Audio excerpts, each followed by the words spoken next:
تاریخ ابن کثیر البدایہ والنہایہ جلد اول صفحہ نمبر 171 حضرت ابراہیم علیہ السلام کا بیان۔ بیت العقیق کی بنیاد اور تعمیر کا ذکر۔ قرآن شریف کے حوالے سے حضرت ابراہیم علیہ السلام اور ان کے بیٹے اسماعیل علیہ السلام کے ہاتھوں سرزمین مکہ پر بیت العقیق قدیم ترین بیت اللہ کی بنیاد اور اس کی تعمیر کا مختصر حال ہم پہلے بیان کر چکے ہیں، اس لیے یہاں صرف ان آیات قرآنی کا ذکر کریں گے جس میں بیت العقیق کی تعمیر اور اس کے بعد ابراہیم علیہ السلام کی بنیاد کی دعا کا اللہ تعالیٰ نے ذکر فرمایا۔ اللہ تعالیٰ کا ارشاد ہے کہ جب حضرت ابراہیم علیہ السلام اور ان کے بیٹے اسماعیل علیہ السلام بیت العقیق کی بنیادیں بھر کر ان کی کس قدر دیواریں اٹھا چکے تھے تو حضرت ابراہیم علیہ السلام نے اللہ تعالیٰ سے دعا کی کہ اے میرے رب ہمیں اپنے اوپر یعنی خدا پر ایمان لانے والا بنا اور ہماری ذریت کو بھی مومن بنانا، اور اے ہمارے رب ان میں ایک ایسا رسول مبعوث فرمانا جو لوگوں کو تیری آیات پڑھ کر سنائے اور انہیں کتاب و حکمت کی باتیں بتائے۔ اور اس طرح اللہ تعالیٰ نے حضرت ابراہیم اور حضرت اسماعیل علیہ السلام کے ہاتھوں سرزمین مکہ میں بیت العقیق کی بنیاد پڑھنے کا ذکر فرمایا، اور عموماً انسانوں کے لیے اللہ تعالیٰ کا روئے زمین پر پہلا گھر تھا،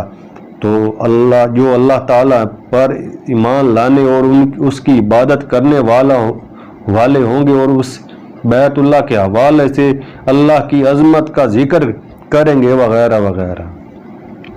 حضرت علی بن ابی طالب رضی اللہ عنہ وغیرہ سے مروی ہے کہ اس قدیم بیت اللہ کی تعمیر کی ہدایت خود اللہ تعالیٰ نے وحی کے ذریعے فرمائی تھی، اور جیسا کہ ہم پہلے تخلیق سماوات کے ضمن میں بیان کر چکے ہیں، اس قدیم بیت اللہ کی مکانیت روئے زمین پر ویسی ہی جیسا کہ آسمان پر بیت المعمور کی ہے۔ صحیح مسلم و صحیح بخاری میں بیان کیا ہے کہ روئے زمین پر اس بیت اللہ سے قبل جو حضرت ابراہیم خلیل اللہ نے سرزمین مکہ میں تعمیر کی، اللہ تعالیٰ کی عبادت کے لیے کوئی عمارت نہ تھی، نہ اس کی عبادت کرنے والوں کا کہیں نام و نشان تھا، جیسا کہ خود اللہ تعالیٰ نے ارشاد فرمایا سورۃ آل عمران آیت نمبر 96۔ اللہ تعالیٰ کا پہلا گھر جو لوگوں کے لیے مقرر کیا گیا وہی ہے جو مکہ شریف میں ہے، جو تمام دنیا کے لیے برکت اور ہدایت والا ہے۔ یعنی خدا کا پہلا گھر مکے میں تعمیر ہوا جو بعد میں بنی آدم کی ہدایت اور ان کے لیے خیر و برکت کا باعث بنا۔ کہا جاتا کہ اول کعبۃ اللہ کا محل وقوع جس کے بارے میں آیت بینہ بھی موجود ہے وہی تھا، جہاں ایک اب حجر اسود اور مقام ابراہیم ہے، اور پہلے اس کی دیواریں حضرت ابراہیم علیہ السلام کے قد کے برابر تھیں۔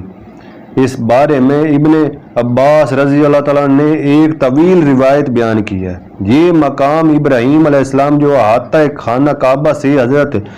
عمر بن خطاب رضی اللہ عنہ کے زمانے تک متصل تھا، جہاں اب تک حجر اسود کے گرد مسلمان عالم طواف کرتے ہیں، اور وہیں خود حضرت عمر رضی اللہ عنہ بھی طواف کرتے تھے۔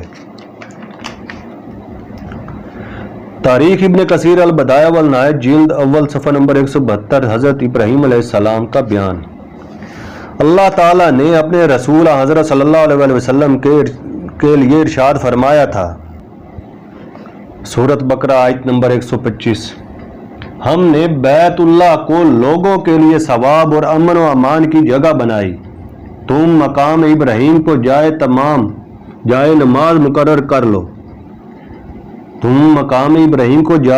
جائے نماز مقرر کر لو۔ ہم نے ابراہیم علیہ السلام اور اسماعیل علیہ السلام سے وعدہ لیا کہ تم میرے گھر کو طواف کرنے والوں اور اعتکاف کرنے والوں اور رکوع سجدہ کرنے والوں کے لیے پاک صاف رکھو۔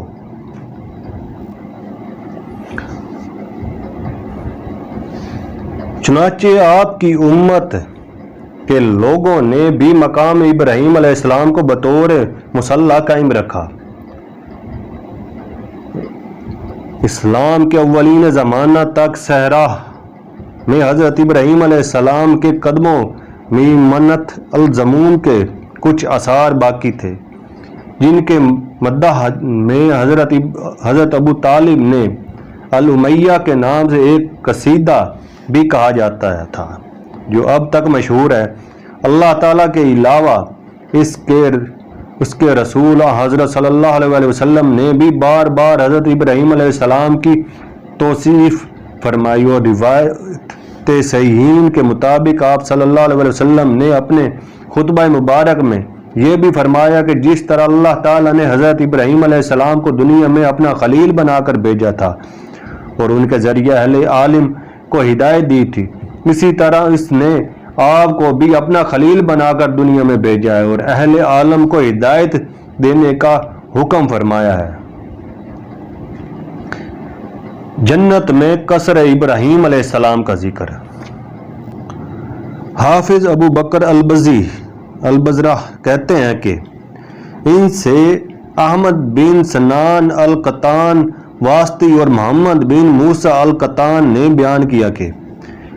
ان دونوں کو یزید بن ہارون اور حماد بن سلمہ نے سماک اکرمہ اور ابو ہریرہ رضی اللہ عنہ کے حوالے سے حضرت صلی اللہ علیہ وسلم کی یہ حدیث سنائی، جس میں آپ نے فرمایا کہ جنت میں حضرت ابراہیم علیہ السلام کے لیے سالم موتی کا ایک ایسا قصر اللہ تعالیٰ کے حکم سے تعمیر کیا گیا ہے جس میں کہیں کوئی جوڑ نہیں ہے، اور اللہ تعالیٰ نے اس قصر میں انہیں رکھنے کا وعدہ فرمایا تھا۔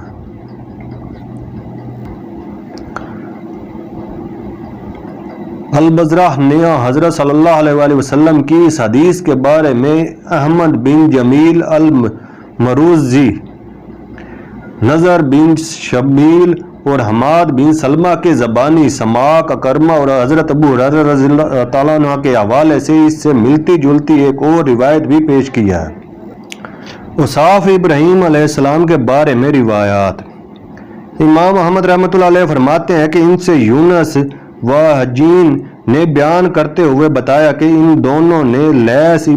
ابی زبیر اور جابر سے سنا کر کہ حضرت صلی اللہ علیہ وسلم نے ارشاد فرمایا کہ جب شب معراج آپ سے انبیاء کا تعارف کرایا گیا تو آپ صلی اللہ علیہ وسلم نے حضرت موسیٰ علیہ السلام کو شکل و شباہت میں سنوتہ کے لوگوں کی طرح پایا۔ حضرت عیسیٰ ابن مریم علیہ السلام عروہ بن مسعود سے مشابہ تھے۔ حضرت ابراہیم علیہ السلام وحیہ سے مشابہت رکھتے تھے۔ امام احمد رحمۃ اللہ علیہ نے اس حدیث کی بنیاد پر اس روایت کو منفرد کر کے پیش کیا ہے۔ امام احمد رحمۃ اللہ علیہ نے اس بارے میں ایک دوسری روایت پیش کرتے ہوئے فرمایا کہ ان سے اسود بن عامر اور اسرائیل نے عثمان لیثی ابن مغیرہ،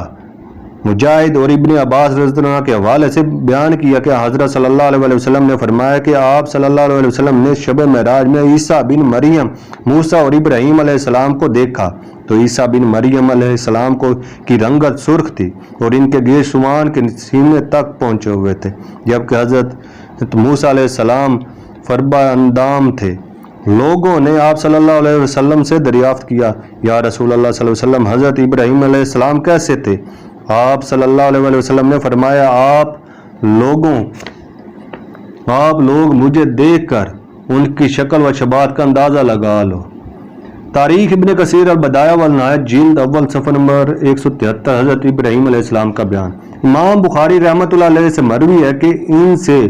بنان بن عمرو، نظر اور ابن اون نے مجاہد کے حوالے سے بیان کیا کہ آخر ذکر نے ابن عباس رضی اللہ عنہ کو کہتے ہوئے سنا کہ لوگوں نے حضرت صلی اللہ علیہ وسلم سے سن کر بیان کیا کہ دجال کی دونوں آنکھوں کے درمیان کفر کا نشان کاف رے ثبت ہوگا۔ جب ان سے ابن عباس رضی اللہ تعالیٰ عنہ سے کہا گیا کہ حضرت صلی اللہ علیہ وسلم نے کچھ لوگوں نے سنا ہے کہ آپ نے شب معراج حضرت ابراہیم علیہ السلام کو دیکھا تھا، تو کیا آپ نے بھی حضرت صلی اللہ علیہ وسلم سے ان کی شکل و شباہت کے بارے میں بھی کچھ سنا تھا؟ اس کے جواب میں ابن عباس رضی اللہ تعالیٰ عنہ نے بتایا کہ جب یہ سوال لوگوں نے آپ صلی اللہ علیہ وسلم سے کیا تھا تو آپ صلی اللہ علیہ وسلم نے فرمایا تھا کہ تم مجھے دیکھ لو، جس کا مطلب یہ ہوا کہ حضرت صلی اللہ علیہ وسلم شکل و شباہت میں حضرت ابراہیم علیہ السلام سے مشابہ تھے۔ امام بخاری رحمۃ اللہ علیہ نے یہ روایت صحیح بخاری میں کتاب الحجہ اللباس کے عنوان کے تحت بیان کی ہے، جبکہ مسلم نے اسے محمد بن منشا ابن ابی عدی اور عبداللہ بن اون کے حوالے سے بیان کیا۔